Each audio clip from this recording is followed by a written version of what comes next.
Welcome to this month's Real Talk with Roger Southam and...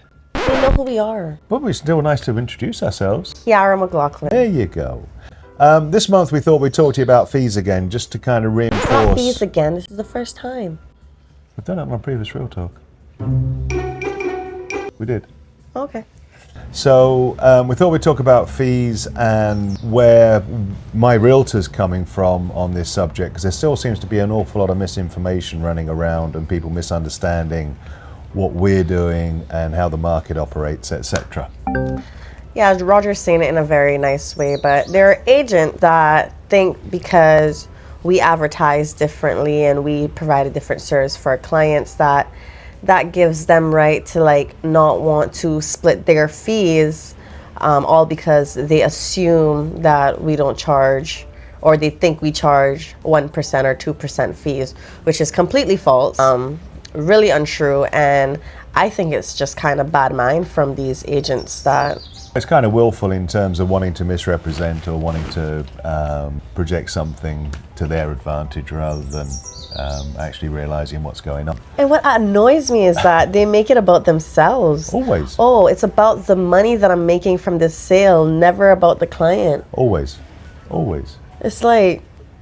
My long career, for me, it's always been the client is king. I know, and you're so nice to these and... people that try to undercut you and have undercut you or undercut us because we work for the same company. But we have to be nice with them. I know, but when you agree a fee and then they think that they could just steal it, because it's stealing effectively, that they just give you whatever fee that they want.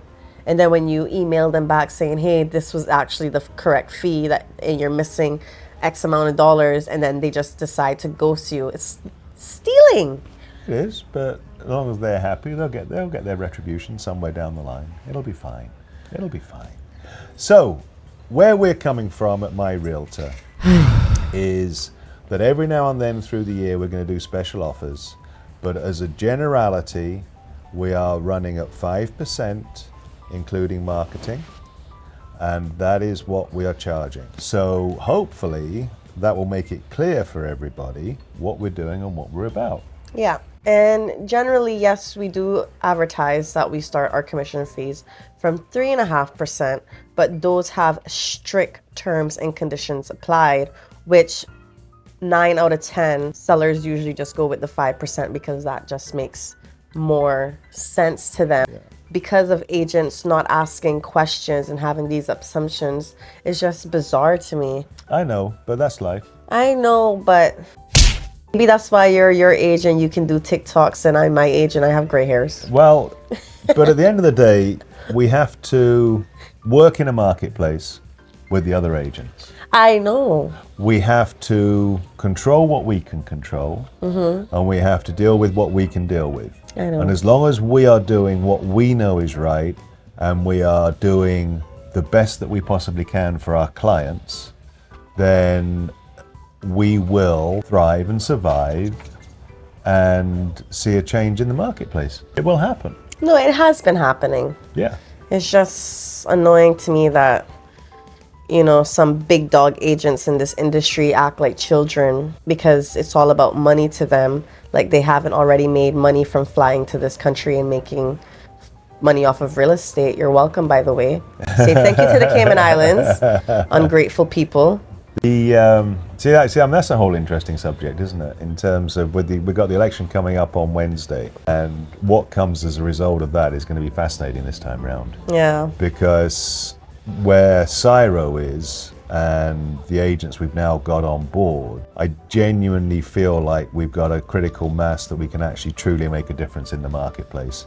I think there's a sea change in how people are looking and perceiving and thinking about the island. I think that the politicians do what they say they're going to do from their canvassing. Right. Then hopefully we could see the Cayman Islands flourish and thrive for the good of the Caymanians, and using and working with the skills and the mindsets of the expats. Right. And that is what needs to happen. That's what deserves to happen. Because you can't have it all one way. No country on this planet can survive with its own population. They need immigration, and that's what a lot of the jingoistic right-wing parties have lost sight of in terms of thinking all immigration is bad. Cast my mind back to when I was in school and we did Animal Farm as one of the English books for English literature. Now, Animal Farm was written by George Orwell and was an allegory for Russia and its revolution in 1917. So the whole principle of the book is about farmer who takes advantage of the animals have an uprising, and then the animals are running the farm. And you've got the pigs in the leadership position, you've got the sheep who just toe the line, you've got the horse that's the working, doing all the labor work and all the grunt work, and the pigs go from walking on 4 legs to walking on 2 legs. And the sheep, who are so blind on life, when they're against the farmer, they're being taught to preach 4 legs good, 2 legs bad. Then when the pigs get in control and they go on to the 2 legs, they teach the sheep to say 2 legs good, 4 legs bad. But the sheep don't understand that and still saying 4 legs good, 2 legs bad. So it's that kind of whole essence and message of you can't actually really change much, because power corrupts, and people who get into power, good heart, doing the right things that will actually build and get a cohesion between the expats and the Caymanians, and we engender working together. We don't engender this kind of us and them. And what I realize about Caymanians that necessarily make it, they tend to want to stop other Caymanians from elevating themselves and kind of keep them as the sheep, basically, and not assist them in getting ahead. That's what I realize about a lot of Caymanians. And some of these current politicians that are in office, I remember when I first started off in real estate, struggling a hard time with just adapting to the toxicity of the industry. I spoke to a politician where, like, basically lied to my face and was like, oh, I'm gonna do this and do that, and this real estate market needs to be regulated. But he was just talking. Right. Because months down the line, nothing's changed. Nothing has changed. And one of his family members actually joined the real estate market. Not necessarily a family member anyway, but it's just, nothing changed. That was the point. And I kind of just lost all respect for him. Well, there's an argument with if you listen to the forums and all the hustings that have been going on, where a lot of the incumbent politicians have been saying, oh, we should do this, we should do that, etc. Well, the one question that no one seems to be asking is, why, you've been there, why the heck haven't you done that? So there should be a new blood that comes in. I think some of the new candidates are quite strong. I think they really need to change. They've been there, the ones that have been there for more than 2 terms. If you realize that nothing has changed, I think it's time for you to make a change. Yeah, I think it's time for you to move on and let someone else step in. Make a change in people. Yeah, because I think they're more, once you serve 2 terms, then you get your pension. And then you get paid, I think, over 10 grand a month just to be a politician. And you get all these benefits, which I think that's the main reason why majority of these current people that try to keep running, this is basically their career. Right. But it's just selfish reasons at this point why they're still in, but I don't know. And I think the politicians are some of the highest paid in the world. Yes. In Cayman, yes. Yeah. Absolutely. Which beggars belief when you've got a population that can't fill a football stadium. Yeah. It's crazy. Yeah, right. It's crazy, but it's very true when a Caymanian who basically comes from not necessarily like a strong background, like a strong family or been given anything, and when they finally make it, they tend to forget where they come from and then act like they're better than these people, trying to then make their way up as well. See, that's an interesting topic, because you summed it up beautifully once when you said that in most places 80% of people are encouraging you to do stuff, and here you've actually got the opposite way around, where 80% are trying to keep you down and 20% will encourage you. Yes. And it's an interesting melting pot here. I've got to say, I love being here and thoroughly enjoying my time and wouldn't be anywhere else. But there's an awful lot that I wish people would acknowledge others. I wish there'd be more kind of public spirit. I wish there'd be more kind of engagement as a majority. I mean, I know there are some great things done like ARC and some of the things that are put together, the Chambers of Commerce, the Rotaries, the Lions, all of those do great work, great work. Yeah. There's a lot of committed people. But as a generality, the lack of mixing between expats and Caymanians, the us and them is sad, really. Yeah, it is true. I mean, I've had Caymanians that I've worked for that completely treated me like shit.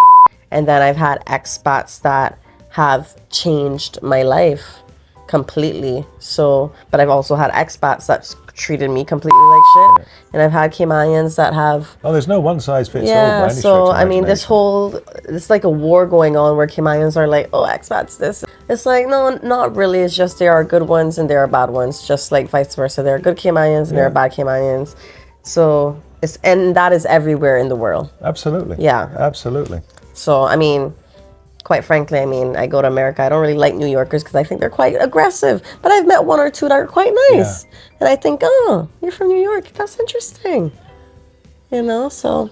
No, but let's see true. what happens this election year. And yeah, hopefully things will change. Hopefully agents that charge an arm and a leg and a whole body for commission rates think that, you know, are more open to working with us, because just because we charge 5% doesn't mean that we're less than. We just don't have the fees that you guys have. So because you charge an extra 2, 3, 4% on top of what we charge, we just don't have the fees that you guys have to need to charge that much money to clients.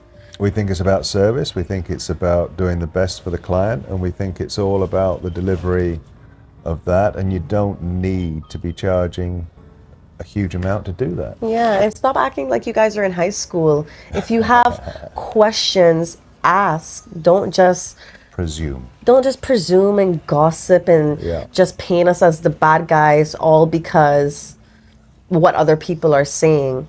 Ask a question, because there has been numerous times where people would say like, oh, Roger's an asshole. And then when they actually meet you, they'd be like, oh, you're not bad. And then he's like, why would you think I'm bad? Oh, just because I've heard, yeah, that's what people are going to say. Right. People are always going to talk shit. But if you want to know me or care about knowing me, then, or want to if you want to have like an image of myself, maybe it's better to ask the person, you know, rather I've always lived by one thing. If I will always say to someone's face what I'd say behind their back. I'm no different whether I'm with someone or not with someone. So if it hasn't come from me, it's not something I've said or something I've done. Yeah. Simple as that. Yeah. So, till next month, go vote on Wednesday the 30th. Make your vote count. Yes, indeed. Make sure you do. And remember, be kind to people. And if people are assholes to you, as Roger would say, be nice back to them. Don't change who you are. Yeah.